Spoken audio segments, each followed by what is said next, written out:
My sister stood in my doorway with her arms crossed, looking me up and down like I was something she needed to scrape off her shoe. "I need to talk to you about my birthday party," she said. I smiled, expecting her to ask for help with decorations or maybe food prep. Instead, her eyes landed on my plain sweater and faded jeans. "I don't think you should come," she continued. Her voice was flat, matter-of-fact. "You dress cheap, and honestly, I can't have you embarrassing me in front of my friends. These are important people, and I need everything to be perfect." The words hit me like cold water. "Please don't show up," she added, already turning to leave. I stood there frozen, my hand still on the doorknob. My sister, Vanessa, walked down the hallway without looking back. Her designer heels clicked against the floor, sharp, confident, dismissive. I closed the door slowly and leaned against it. Something inside me snapped. Not loudly, not dramatically, just a quiet breaking, like ice cracking under pressure. I smiled weakly at the empty room. "Okay," I whispered to no one. But it wasn't okay. I sat on my couch for a long time after she left. Her words played on repeat in my mind. "You dress cheap." The way she said it, so casual, so certain, made it worse. Like it was just an obvious fact everyone knew. I looked down at my clothes. My sweater was 3 years old. My jeans had a small patch on the knee. But they were clean. Comfortable. Mine. I pulled out my phone and scrolled through old photos of us. There was Vanessa at her college graduation, radiant in a designer dress. There I was in the background, holding her flowers. There was Vanessa at her engagement party last year, surrounded by friends. And there I was, barely visible in the corner, setting up the gift table. I had always been the invisible sister. The one who helped quietly while she shined brightly. This wasn't new. It was just the first time she'd said it out loud. My phone buzzed suddenly. A notification popped up, an email from Lux Event Planning with the subject line, "Final sponsor confirmation, Vanessa's 30th birthday gala." I stared at the screen. Then I opened it. The email contained the event details. Vanessa's party wasn't just a party. It was a gala. A legitimate, high-profile event at the Meridian Grand Ballroom.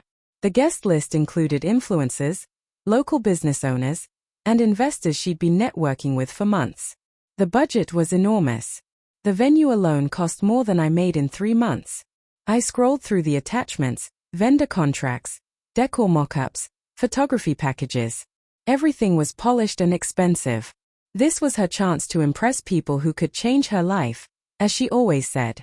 I recognized the venue name immediately. My stomach tightened. I helped pay for that venue. 3 months ago, Vanessa had called me crying. She said she couldn't afford the deposit for her dream location. She begged me to help her make connections with sponsors who could cover some costs. I did more than connect her. I quietly became one of those sponsors myself. She never asked how I managed it. She just took the help and moved on. Now, sitting in my apartment, I realized something. She had no idea how much I'd actually done. The memory came back clearly. It was late August. Vanessa had shown up at my door with red eyes and mascara streaks down her cheeks. "I can't do it," she sobbed. "The venue I want costs $15,000 upfront, and I don't have it. My credit cards are maxed. I need this party to go perfectly, but I can't make it happen." I made her tea and listened while she spiraled about how this event was her chance to network with people who mattered. People who could invest in her skincare line. People who could open doors. "Can you help me find sponsors?" she asked finally. "You know business people, right? Through your job." I worked in corporate partnerships at a mid-sized tech firm. I knew people. I knew how to write proposals. I knew how to make things happen quietly. "I'll see what I can do," I told her. What I didn't tell her was this. I had been saving money for 2 years. Money for a down payment on a house. Money I earned through overtime, side projects, and careful budgeting. I used $5,000 of that savings to become an anonymous sponsor for her event. But I didn't stay anonymous. I registered under my full legal name. She never asked. She never checked. I dressed the way I did for a reason. While Vanessa spent money on designer handbags and luxury skincare, I lived carefully. I had student loans from putting myself through college. I sent money to our mother every month to help with her medical bills. I was building a small consulting business on the side that required constant reinvestment. My clothes were simple because I chose priorities over appearances. Vanessa thought appearances were everything. She believed looking successful was the same as being successful. She thought people judged worth by labels and price tags. I thought differently.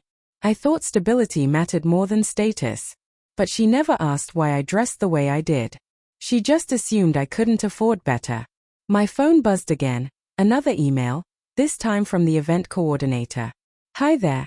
Just confirming final sponsor banner details. Your name will be displayed prominently as a primary sponsor. Please confirm spelling. My full legal name. Let us know if any changes are needed. I stared at the message. The banner was already printed. My name was going to be displayed at her party, and she had no idea. I opened the original sponsorship contract I'd signed months ago. There it was, clear as day. Primary sponsor, my full legal name. Not my business name. Not an anonymous LLC. My actual name. I had signed it that way intentionally. At the time, I thought maybe Vanessa would see it and realize I had helped her. Maybe she'd thank me privately. Maybe it would bring us closer. Now, staring at the contract, I felt foolish. She never looked. She never cared. She just took the help and kept moving. The banner was already printed. It would be displayed behind the main stage, lit up for everyone to see during the speeches and toasts. I closed my laptop and sat in silence. I could call the coordinator. I could pull my sponsorship and cancel everything.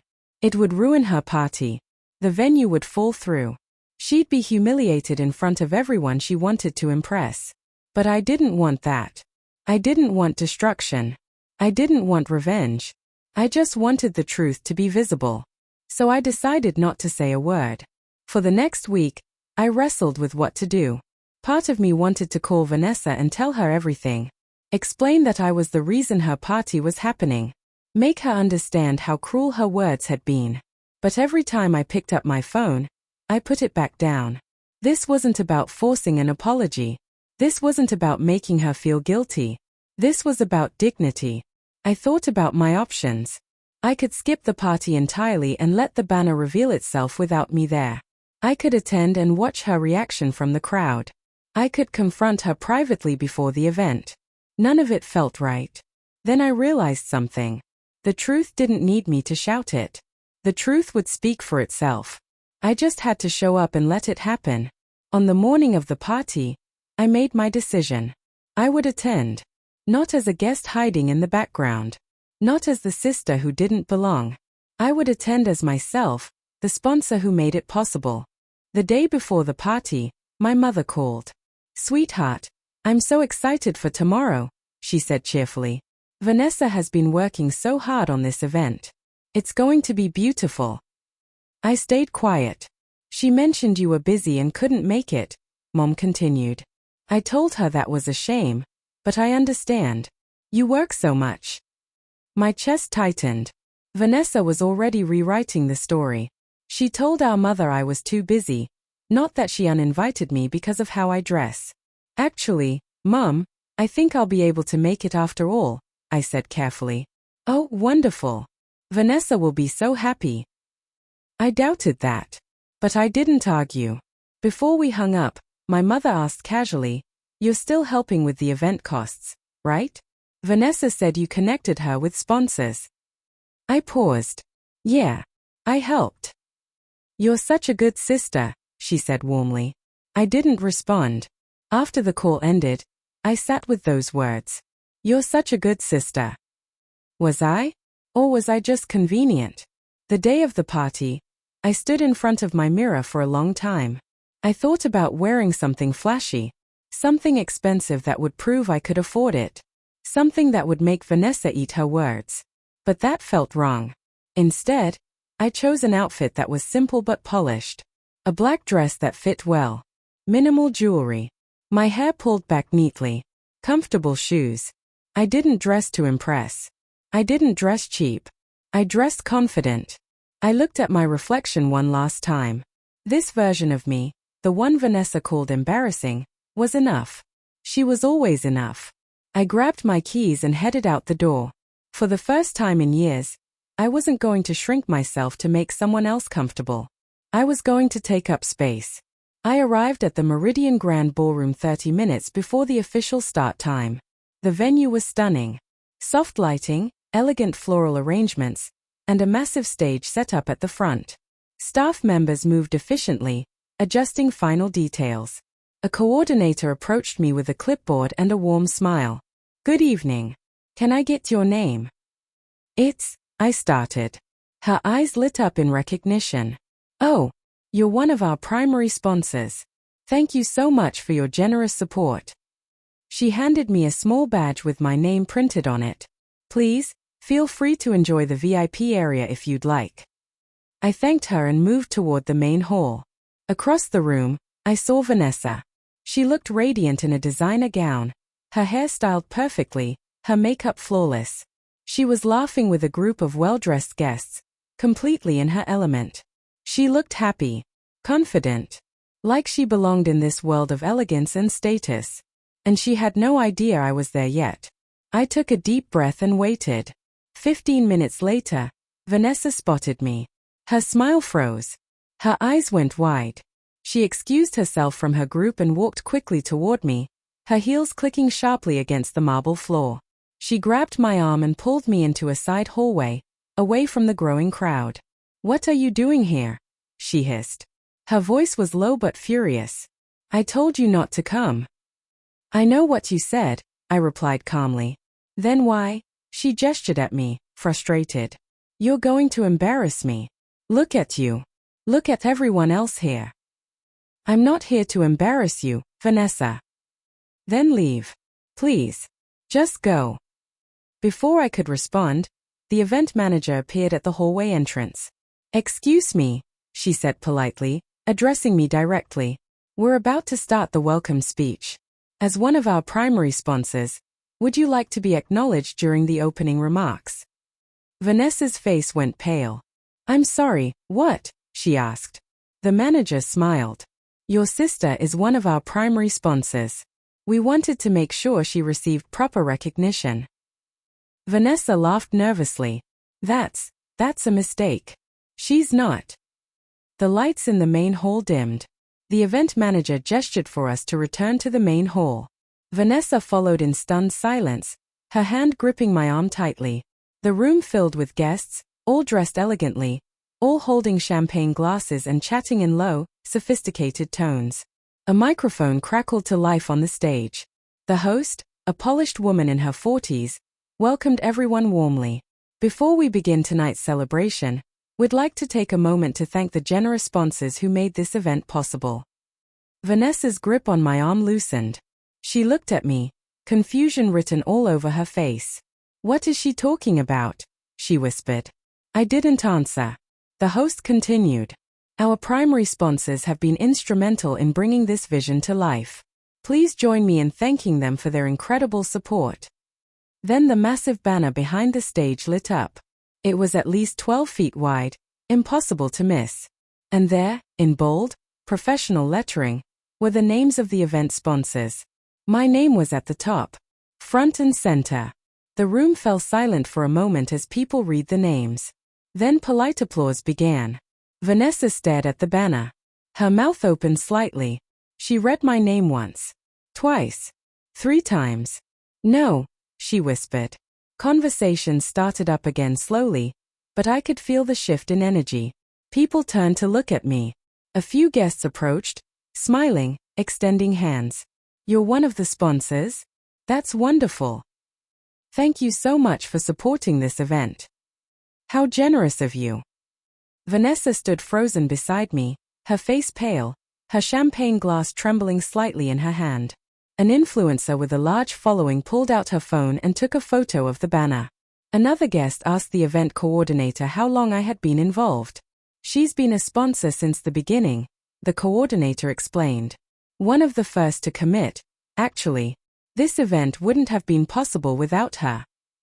Vanessa's breathing quickened. She turned to me, her voice barely a whisper. You You're the sponsor. One of them, I said calmly. But, how? When? Why didn't you tell me? You never asked. She stared at me, her perfect composure cracking. People were watching us now. Not obviously, but enough that she noticed. She grabbed my hand and pulled me toward a private hallway again. This time, I let her. In the quiet hallway, Vanessa's mask finally fell. Why didn't you tell me? She demanded, her voice shaking. Why would you let me? She stopped, unable to finish the sentence. Let you what? I asked. Uninvite me? Call me cheap? Tell me I'd embarrass you. She flinched. I didn't plan this to humiliate you, I said. I sponsored your event months ago because you needed help. I used my own savings, money I've been putting aside for years. I did it because you're my sister, and I wanted you to have your perfect party. Then why didn't you tell me? Because I didn't think I needed to. I thought maybe you'd see my name on the paperwork. I thought maybe you'd thank me. But you never looked. You never asked. You just took the help and moved on. Vanessa's eyes filled with tears. I didn't know. You didn't want to know. You only see what fits your version of the world. And in your version, I'm the embarrassing sister who dresses cheap and doesn't belong at your fancy party. She opened her mouth to argue, but no words came out. This isn't about the banner, Vanessa. It's about how you've treated me for years. We stood in silence for a long moment. Vanessa wiped her eyes carefully, trying not to ruin her makeup. I don't know what to say, she finally whispered. You don't have to say anything right now. Just go back to your party. Enjoy it. It's what you wanted. But. Go, Vanessa. She hesitated, then nodded slowly and walked back toward the main hall. I stayed in the hallway, breathing deeply, letting the adrenaline settle. A few minutes later, the event coordinator found me. Excuse me, she said gently. The host wanted to know if you'd like to say a few words. As a sponsor, it's entirely optional, but we'd love to give you the opportunity. I thought about it. I could walk away. I could stay silent. I could let the banner speak for itself. Or I could choose a different kind of power. Yes, I said. I'll speak. I walked back into the main hall just as Vanessa was preparing to give her birthday speech. She saw me approaching the stage and froze. The host handed me the microphone with a warm smile, and I stepped up to the platform. 50 faces turned toward me. The room went quiet. I didn't prepare anything. I just spoke from the heart. Thank you all for being here tonight. I began. I'm honored to be part of making this event happen. I want to talk for a moment about something that matters to me. Hard work, humility, and supporting the people you love. I glanced at Vanessa, who stood off to the side, her expression unreadable. Success isn't about appearances. It's not about designer clothes or expensive venues.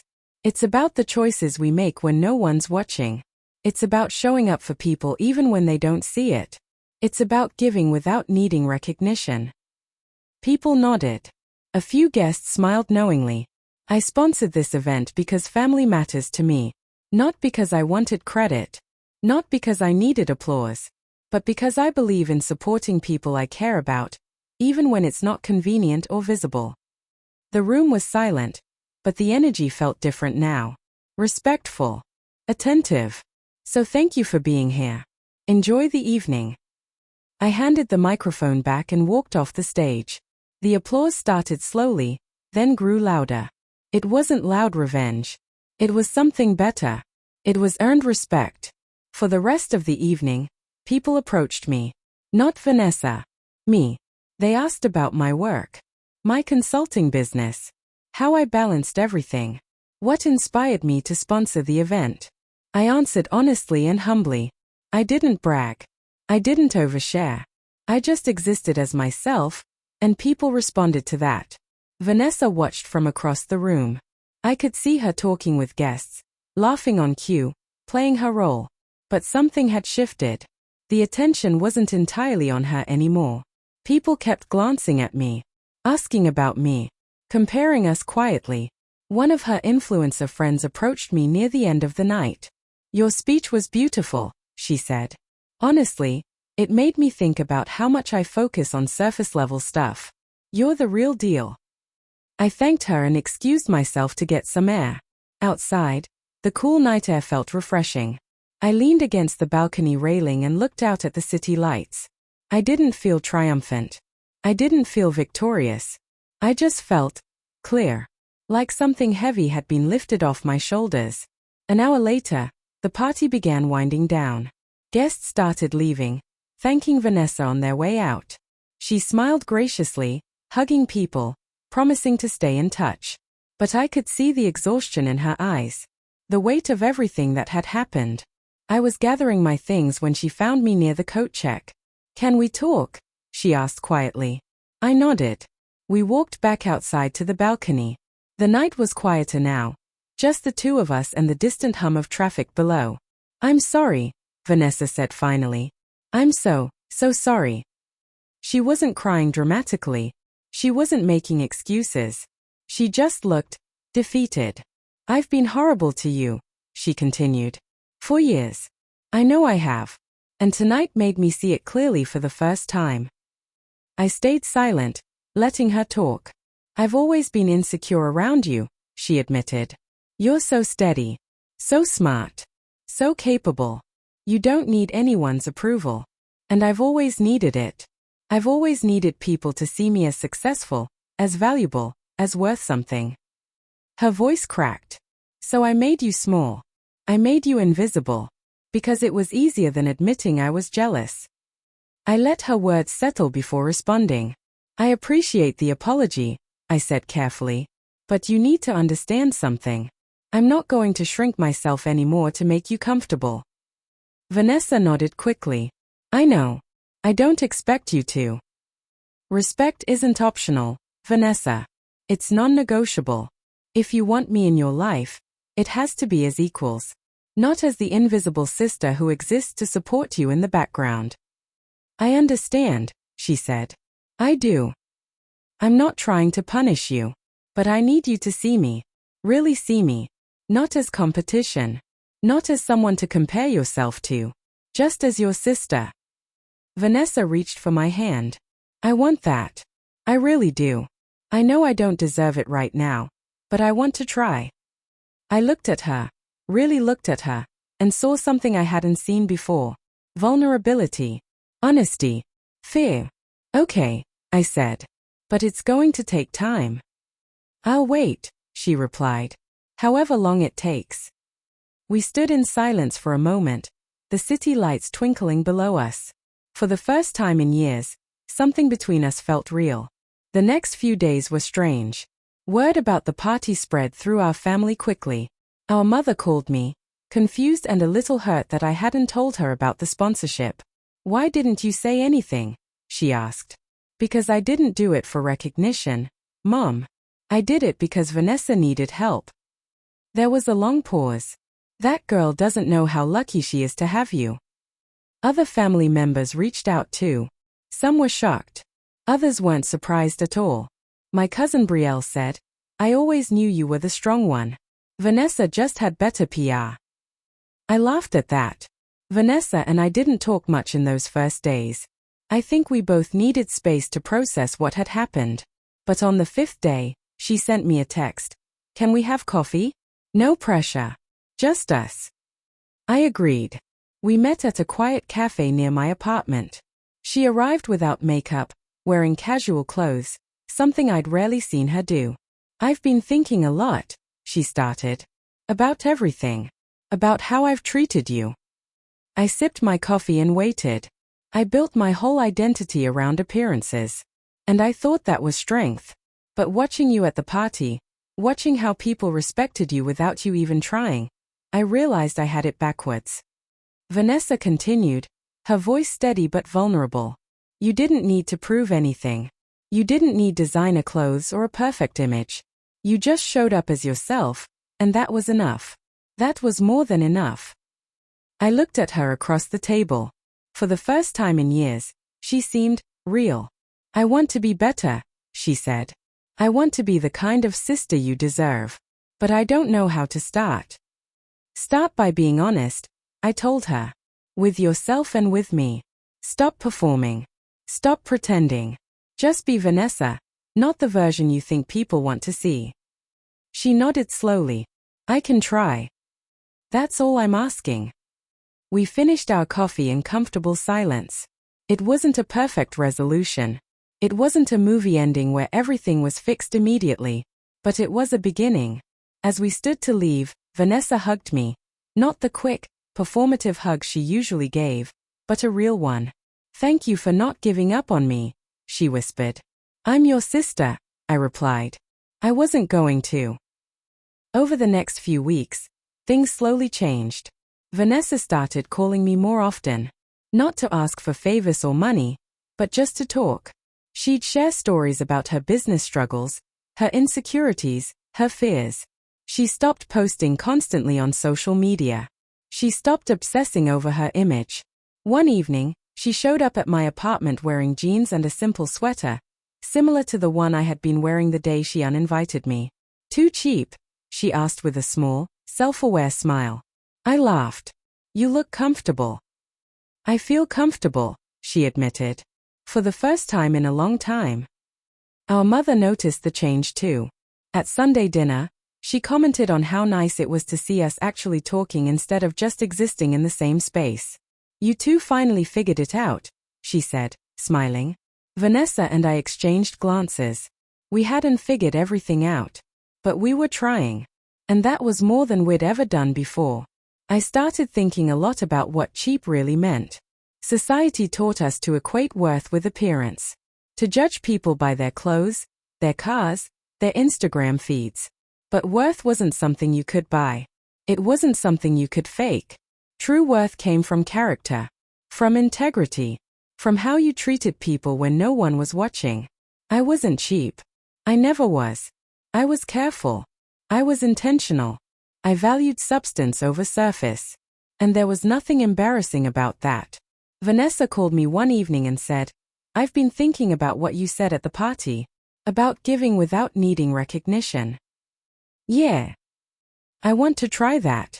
I want to do something meaningful without posting about it or making it about me. I smiled. That's growth, Vanessa. I learned it from you, she said quietly. We talked for another hour about her plans to volunteer at a local women's shelter. She wanted to use her business skills to help women build their own brands without needing expensive resources. It was a small step, but it was genuine.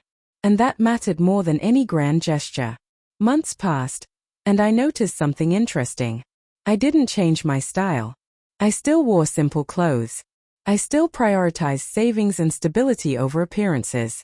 But I walked differently now. I spoke differently. I held my head higher. Not because I had proven something to Vanessa or to anyone else, but because I had proven something to myself. I was enough. Exactly as I was. Vanessa noticed it too. One day, she said, you seem lighter. Like something shifted. It did, I replied. I stopped apologizing for who I am. She smiled. I'm working on that too. And she was. Slowly, imperfectly, but genuinely. She introduced me to her friends now, not as her sister who needed to hide, but as her sister who inspired her. She asked for my advice on business decisions. She included me in her life, not as an accessory, but as an equal. It wasn't perfect. We still had moments of friction. Old habits don't disappear overnight. But there was respect now. Real respect. And that changed everything. Looking back on that night, the night of Vanessa's party, I realized something important. She thought I dressed cheap. She thought I didn't belong in her world of elegance and status. But the truth was simpler than that. I was never cheap. I was priceless. I just didn't need anyone's validation to know it. The banner that lit up that night wasn't revenge. It wasn't about humiliation or proving a point. It was just the truth, made visible. And sometimes, the truth is the most powerful thing you can offer. Vanessa learned that worth isn't measured by designer labels or expensive parties. She learned that real value comes from who you are when no one's watching. And I learned something too. I learned that I didn't need to shrink myself to make others comfortable. I learned that dignity doesn't require permission. I learned that sometimes, the best response to cruelty isn't anger, it's simply refusing to accept it. The story didn't end with Vanessa's downfall. It ended with her growth. And mine. We both walked away from that night different people. She learned to value substance over surface. And I learned to stand tall in my truth. That's not revenge.